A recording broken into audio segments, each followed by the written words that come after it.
What if Luffy joined Shanks? Fuchsia Village changes the night. Monkey D. Luffy chooses the sea.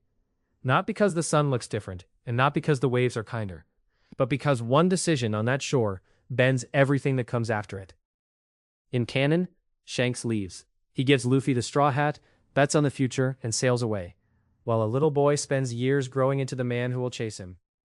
But in this timeline, Shanks looks at the child he almost lost to the Sea King, looks at the arm he already gave up, and makes the one choice that no one expected. He takes Luffy with him. That's the point of divergence. Not later, not halfway through. Right there, before the village can settle back into normal, before the world can pretend this was ever going to end the usual way. And from that moment on, One Piece history is rewritten. Luffy is still angry, still stubborn, still bandaged from everything that happened on the water. He wants to go now. He wants to be a pirate now. He doesn't understand why anyone would ask him to wait when the ocean is already calling him. In the original timeline, Shanks laughs that off. He knows a child like Luffy is too young for the sea. Here, Shanks hears something else in that demand. He hears a boy who already survived something impossible. He hears a kid who has nothing left to prove except that his dream is real. And Shanks isn't the kind of man who gives up on someone twice. The villagers are stunned. Makino is worried. The red-haired crew is surprised, but not really shocked. They know their captain better than anyone. They know he never makes an easy choice, only a real one. So Shanks tells the village what he's decided. Luffy will come with them. Not as a mascot, not as a passenger, as someone they'll protect, teach, and test. That doesn't make the village happy. It makes people angry. A few call it reckless. Some call it selfish. Some think Shanks is just indulging a child. But Shanks has already lost an arm for this boy. He's past the point of pretending this doesn't matter. He puts the straw hat back on Luffy's head, not as a future promise, but as the beginning of a life on the sea. Then the red-haired pirates sail, with one more shadow on their deck. Luffy's childhood becomes a pirate childhood. He wakes up on a ship instead of in Fuchsia. He eats with pirates, fights with pirates, gets scolded by pirates, and learns that the sea isn't a dream, but a daily reality. The crew becomes his family, in the rough, practical way pirate crews do. They tease him, drag him out of trouble, and teach him by making him survive. Ben Beckman teaches him to think before he rushes in, because Luffy will always rush in. Yasopp shows him how to focus, how to watch a target, how to keep his hands steady in chaos. He also tells him about his son, Usopp, and that name sits in Luffy's memory, even if he doesn't understand why it matters yet. Lucky Roo teaches him how to eat like a man who might not know when the next meal is coming. Shanks teaches him the most important lesson of all. Freedom isn't just taking what you want. It's carrying the weight of everyone who trusts you. Luffy still feels like Luffy. He's still loud, impulsive, and impossible to fully control. But the version that grows up aboard the Red Force is sharper around the edges. He learns how dangerous the world really is much earlier than he ever would have in Fuchsia. He sees what power looks like up close. He sees that kindness can be deliberate, not just instinctive. He sees that a real captain chooses when to fight and when to walk away. That changes him. Not into a different person, into a more prepared one. On a ship like this, Haki isn't something taught like a school subject. It's something you absorb by being near it. Shanks, Ben, and the older crew members all carry overwhelming will. Luffy grows up inside that pressure. He doesn't understand the theory, but his body and instincts start reaching for it naturally. His first hint of Conqueror's Haki comes early, during a confrontation with a pirate who thinks a child is an easy target. The moment the man lunges for him, Luffy's entire spirit erupts in rejection. The pirate collapses before he can land a hand on him. No one explains it with a lecture. That's not how this crew works. But Shanks notices. Beckman notices. They know what they just saw. From there, Luffy keeps triggering those bursts in moments of danger, anger, or protectiveness. A threat to the crew. A bully on an island. A beast charging someone weaker than him. Every time the same thing happens, Luffy refuses to let fear win, and the world answers. Armament comes later, but still earlier than canon. His rubber body helps him survive the training. He takes punishment that'd break most kids, and because he keeps standing back up, his body starts learning how to harden at the right moment. Observation grows out of survival. Luffy learns to read danger because pirates and marines and monsters keep forcing him to. He starts noticing the shift in a man's posture before a strike. He starts sensing hostility before words are spoken. He isn't polished, he isn't elegant, but he becomes dangerous. And he becomes dangerous young. Growing up with Shanks also changes how Luffy sees freedom. In canon, Luffy's freedom is pure and self-made. He defines it for himself by chasing the sea and refusing to be trapped by anyone. That makes him powerful in a very specific way, because no one ever gets to tell him what freedom should mean. Here, he grows up watching someone who already lives it. Shanks laughs with his crew, drinks with his men, and treats the sea like a place where you earn your place every day. Luffy also sees the cost. He sees Shanks negotiate when another captain would attack. He sees him avoid pointless wars. He sees him hold back when action would only get people killed. So Luffy learns that freedom isn't just recklessness. It's responsibility. It's choosing who gets to live because you were strong enough to decide. That lesson matters later, because it keeps Luffy from becoming a shallow copy of Shanks. He doesn't just admire him, he learns from him. But it also creates a problem, because Shanks is always there. And if Shanks is always there, then Luffy is never truly alone.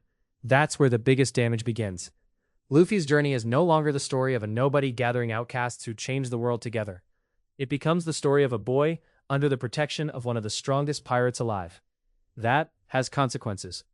In Shell's Town, there is no unknown rubber boy bursting into the Marines and freeing Zoro. Maybe Zoro escapes on his own. Maybe he dies there. Either way, the exact chain of events that made him join Luffy is gone. In Orange Town, Buggy still terrorizes the island. But Nami isn't met by the same idiot who would throw himself into danger for a stranger he just met. Her road stays lonelier. In Syrup Village, Usopp still wants to be brave, but he never gets that first real encounter with someone who makes his lies feel like they can become real. Yasopp may still be a name he talks about, but the future that connected him to Luffy never happens. At the Baratier, Sanji is still Sanji. Zeph is still Zeph. But without Luffy forcing his way into that world, Sanji has no reason to see the sea as a place he can leave. He may never find the push that changes his life. And that means the Straw Hat Crew, as the world knows it, never forms. That's the emotional cost of this timeline. Not just that Luffy is different, but that everyone he'd have changed is now stranded on separate paths. A swordsman may stay trapped by duty. A thief may keep surviving without trust. A liar may never become a brave man. A cook may never step beyond the kitchen. Luffy's presence was never small. It was catalytic. Without him, the world loses a miracle. The red-haired pirate sailing with a child doesn't stay a private story for long. The Marines hear about a rubber-bodied boy moving with Shanks' crew. Cypher Pole files the reports. The world government takes note. They know what the Gomu Gomu no Mi can mean, even if they don't fully understand why they should fear it. A child tied to one of the emperors is already a problem. A child tied to Shanks, with strange power and unusual will, becomes a future threat. Meanwhile, the underworld sees something else: leverage. If Luffy matters to Shanks, then Luffy can be used.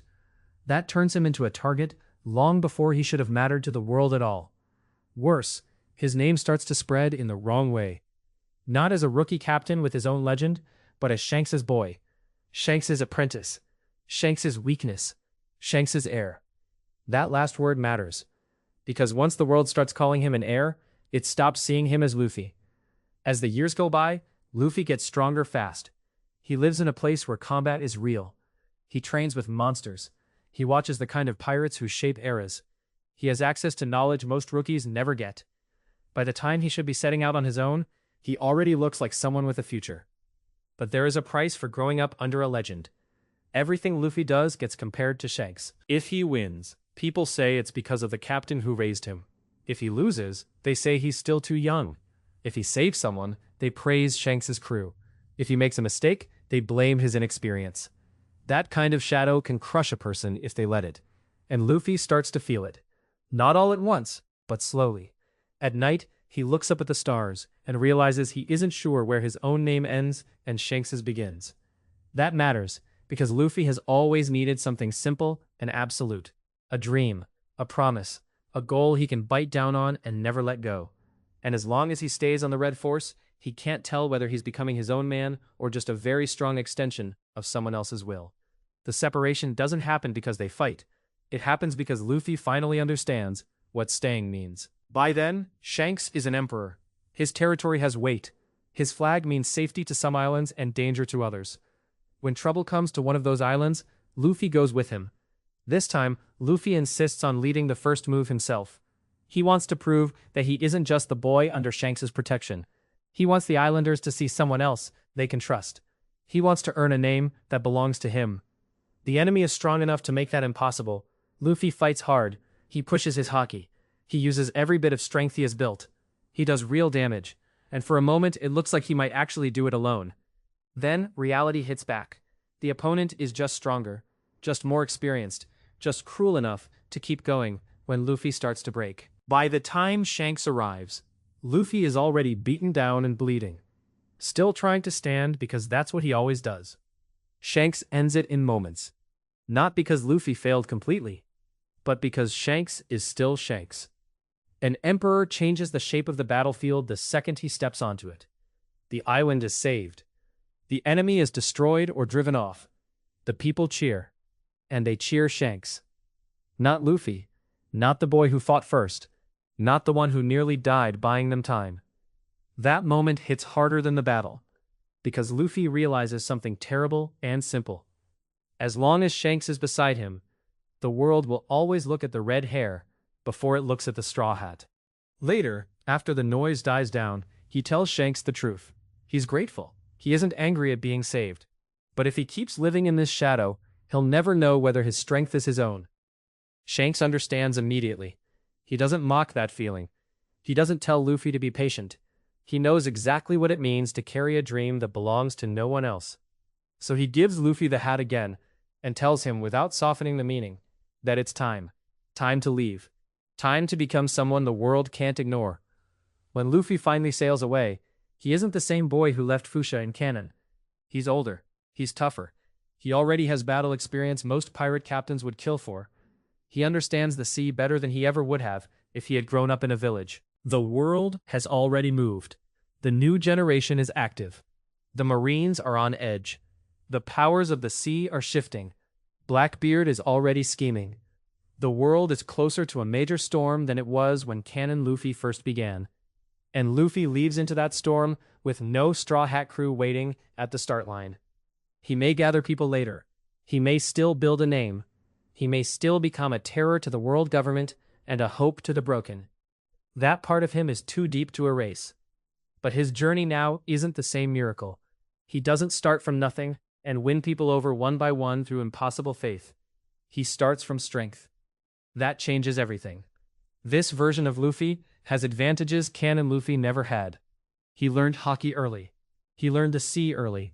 He learned how powerful the world really is before his first real voyage. He has Shanks's lessons in his bones and the respect that comes with that connection. But he also lost the hardest and most important part of becoming Pirate King. He never had to build a family from strangers who had every reason not to trust him. He never had to inspire loyalty by sheer force of will. He never had to change the lives of the people who would become his crew by meeting them at their lowest point and dragging them toward their dreams. That's why the canon Straw Hats matter so much.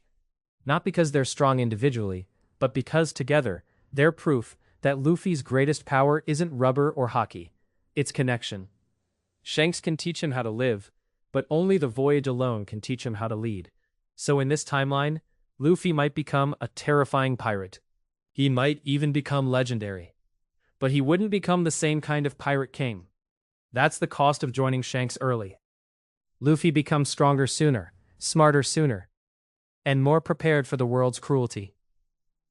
But he loses the lonely, impossible road that turned him into the kind of captain who could gather the Straw Hats in the first place. So the question becomes simple. Would you rather see Luffy grow up under Shanks and reach the sea as a weapon? Or watch him start from nothing and become the miracle that changed everyone around him? Let me know which version of Luffy you think would go the farthest.